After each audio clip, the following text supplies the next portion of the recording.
on s'assoit.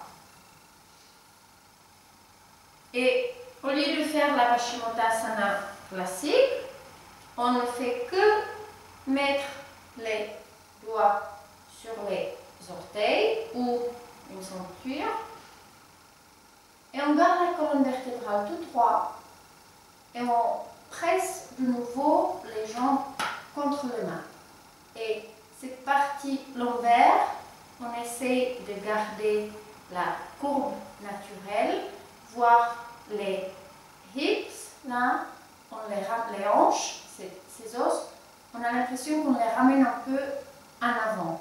Ici, on fait l'espace et les hips en avant. C'est le ventre qui va vers les cuisses, pas les épaules. Donc, c'est pas ça. C'est vraiment, on regarde en soi et c'est le ventre qui travaille. C'est pas la peine d'aller trop vers le bas, on peut rester vraiment pratiquement assise.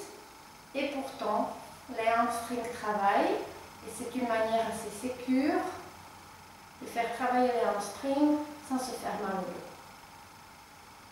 On respire. Et on relâche gentiment. Et puis, on s'est mis à quatre pattes. Une jambe en avant. Voilà.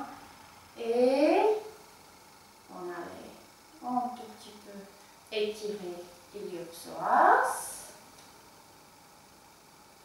pour compenser. Et par la suite, on remet les fesses en arrière. On étirait la jambe droite qui est en avant. Les orteils vers le haut. Et de nouveau, la colonne vertébrale reste le plus long possible. C'est le ventre qui s'approche de la cuisse. Et puis si on veut, on relâche la tête. Et sinon, on reste juste ici et on étire la partie postérieure de notre jambe droite.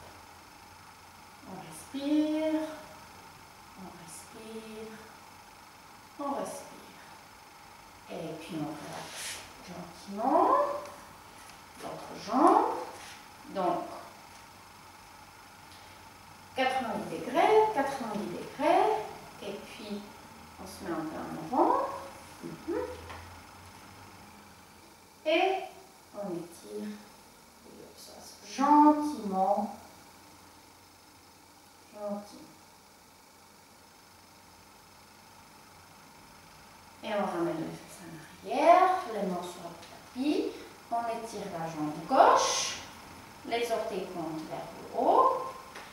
Ce pied derrière, il est assez actif. Vous essayez de séparer les orteils et de les plaquer contre le tapis. Ça va vous aider à garder l'équilibre. On inspire, la colonne vertébrale longue. Et avec l'expiration, on la rapproche. Ou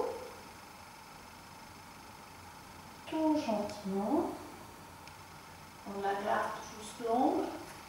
Et on étire la jambe gauche.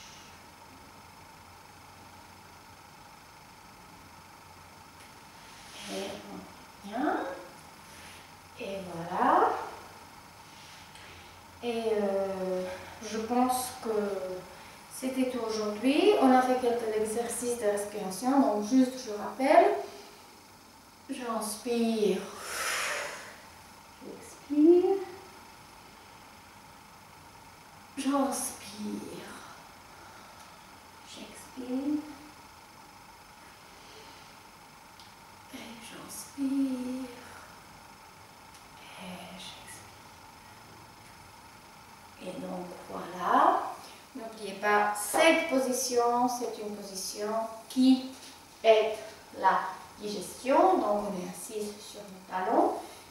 On coupe en fait la circulation du sang vers les jambes, donc il y a plus d'énergie pour gérer la digestion dans l'estomac et dans les intestins.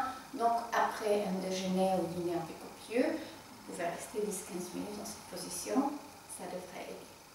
Donc, bon week-end et n'oubliez pas de respirer.